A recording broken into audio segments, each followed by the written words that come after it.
সূরা আল মাউন এর প্রথম প্রশ্ন আমাদেরকে করা হয়েছে, কারা নামাজে উদাসীন? নামাজে উদাসীন নিয়ে সূরা আল মাউনের মধ্যে আলোচনা আছে। তো মুশরিক, মুনাফিক, কাফির নাকি ফাসিক? মুশরিকরা তো নামাজই পড়ে না, কাফিররা তো নামাজই পড়ে না। আর ফাসিক যে, সে তো অনেক বড় অপরাধী। মুনাফিক যারা আছে এরা হলো নামাজে উদাসীন। আল্লাহ তাআলা আমাদের সবগুলো নামাজ সঠিকভাবে পড়ার তৌফিক দান করুন।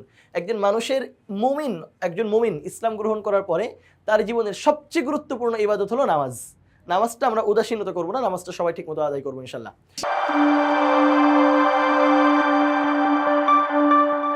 এরপরে প্রশ্ন দেখো, যারা সালাত সম্পর্কে উদাসীন, আয়াত অংশের দ্বারা কি বোঝানো হয়েছে? নামাজে দাঁড়ায় অন্য মনস্ক না হওয়া, দৈনিক 5 ওয়াক্ত নামাজ আদায় না করা, লোক দেখানোর জন্য নামাজ আদায় করা, মাঝে মধ্যে নামাজ আদায় করা। সালাত সম্পর্কে উদাসীন মানে লোক দেখানোর জন্য নামাজ আদায় করা। এটাও একটা ভয়াবহ খারাপ কাজ, যে মানুষকে দেখানোর জন্য নামাজ পড়া। মানুষকে দেখানোর জন্য কোনো ইবাদতই করা যাবে না। আমাদের সব ইবাদত করতে হবে একমাত্র আল্লাহর জন্য। আল্লাহ তাআলা শুধুমাত্র তার জন্য যে ইবাদত গুলো করা হয় সেগুলোই কবুল করেন। মানুষের দেখানোর জন্য ইবাদত করলে তো আল্লাহ সেটা কবুল করবেন না। আমরা আল্লাহকে দেখানোর জন্য নামাজ পড়বো, আল্লাহকে দেখানোর জন্যই সব ইবাদত করবো ইনশাল্লাহ। এরপরে মিসকিন অর্থ কি? মিসকিন অর্থ কি আমাদের কাছে জানতে চাওয়া হয়েছে। এই শব্দটা সূরা মাউনের মধ্যে আছে, এজন্য এখানে জানতে চাওয়া হলো মিসকিন অর্থ কি। এখানে দেখো কয়েকটা দেওয়া আছে। নিঃস্ব, উদাসীন, অনাথ, অসহায়। নিঃস্ব, এই মিসকিন অর্থ নিঃস্ব, যার একদমই কিচ্ছু নাই, তাকে মিসকিন বলে।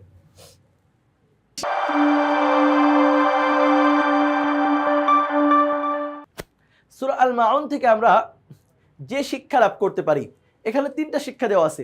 এই 3টার মধ্যে একটা অথবা একাধিক শিক্ষা আমরা এখান থেকে লাভ করতে পারি। আসো দেখি। এতিম ও নিঃস্বদের আমরা তাড়িয়ে দেব না, সালাতে উদাসীন হব না, বিচার দিবসকে অস্বীকার করব না। 3টা শিক্ষায় আমরা সূরা মাউনের মধ্যে পেয়ে যাই। 3টাই সঠিক। তাহলে 3টাই সঠিক কোনটার মধ্যে দেওয়া আছে? ঘ। তাহলে এর উত্তর 3টাই সঠিক। এরপরে প্রশ্নের উত্তর দেওয়ার জন্য আমাদেরকে 2টা প্রশ্নের উত্তর দেওয়ার জন্য একটা উদ্দীপক পড়তে হবে। উদ্দীপক পড়ে আমাদেরকে 2টা প্রশ্নের উত্তর দিতে হবে। উদ্দীপকটা তাহলে খুবই খেয়াল করে পড়তে হবে। শরীফাদের বাড়িতে তাদের প্রতিবেশী বাবা মা হারানো একজন শিশু একটু খাবার চাইলে তার মা কঠোরভাবে তাড়িয়ে দেয়। আচ্ছা, মানে একজন শিশু যার বাবা মা কেউ নাই, এমন একজন শিশু খাবার চেয়েছে, তাকে কঠোরভাবে তাড়িয়ে দেওয়া হয়েছে। এটা উদ্দীপকের মূল কথা, যে একজন শিশু খাবার চাইতে আসার পরে তাকে কঠোরভাবে তাড়িয়ে দেওয়া হয়েছে। আসো প্রশ্ন দেখি। শরীফার মায়ের কাজটি কোন সূরার শিক্ষার পরিপন্থী? অবশ্যই সূরা মাউন, সূরা ইখলাস, ইনশিরাহ অথবা সূরা তিন, না সূরা মাউন। তাহলে আমরা এই প্রশ্নের উত্তর হিসেবে বাছাই করব কাকে? সূরা আল মাউনকে। আমাদের এর পরের প্রশ্ন, যে উদ্দীপক পড়ে 2টা প্রশ্নের উত্তর দিতে হবে, তার 2য় নম্বর প্রশ্ন আমরা চলে যাই। একটার উত্তর তো দিয়েছি উদ্দীপক থেকে, আর একটার উত্তর আমাদেরকে এখান থেকে দিতে হবে।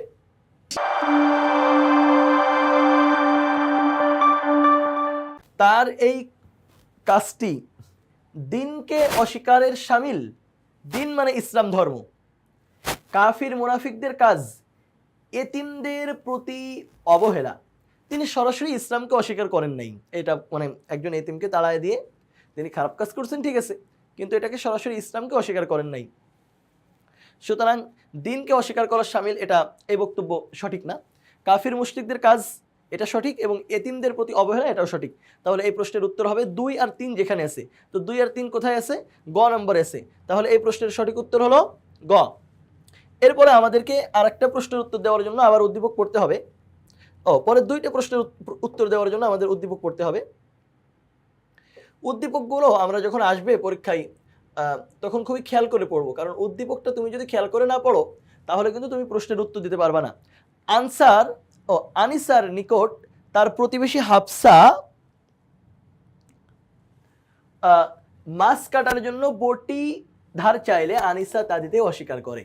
তার স্বামী নয়ন সাধারণত বাড়িতে নামাজ আদায় করে। মসজিদে পরিচালনা কমিটি গঠনের কয়েকদিন আগ থেকে জামাতে নামাজ পড়তে ও কমিটির সদস্য পদপ্রার্থী হন।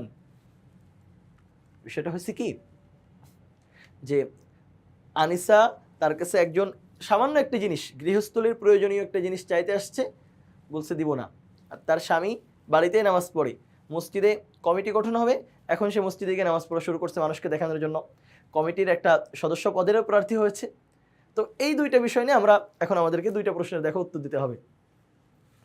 আনিসার কর্মকাণ্ডে কোন সূরার শিক্ষা লঙ্ঘিত হয়েছে? আনিসার কর্মকাণ্ডে সূরা মাউনের শিক্ষা মানে লঙ্ঘিত হয়েছে, কারণ সূরা মাউনের মধ্যে তাদেরকে অভিসম্পাদ করা হয়েছে যারা গৃহস্থলীর ছোটখাটো প্রয়োজনীয় জিনিস অন্যকে দিতে অস্বীকৃতি করে। তাহলে এটার সঠিক উত্তর কোনটা? আল মাউন।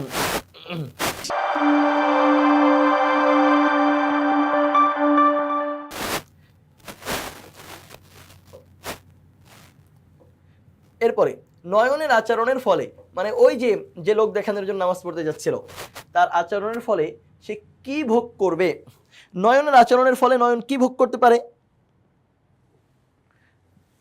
দুনিয়ার দুর্ভোগ, আল্লাহর অসন্তুষ্টি, পরকালীন শাস্তি, সবগুলোই ভোগ করবে।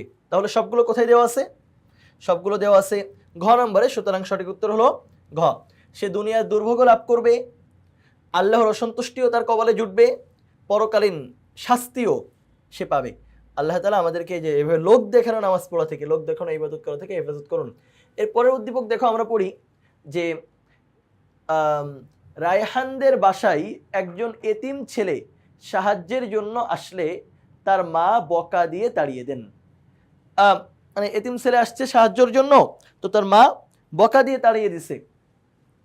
রায়হানের মায়ের কাজটি কোন সূরার শিক্ষা পরিপন্থী?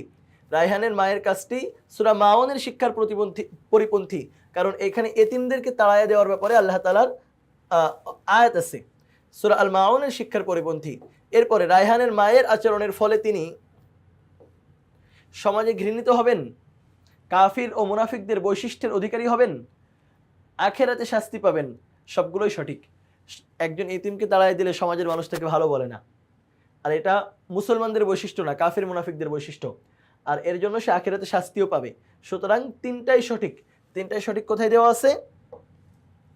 ঘ নম্বরে।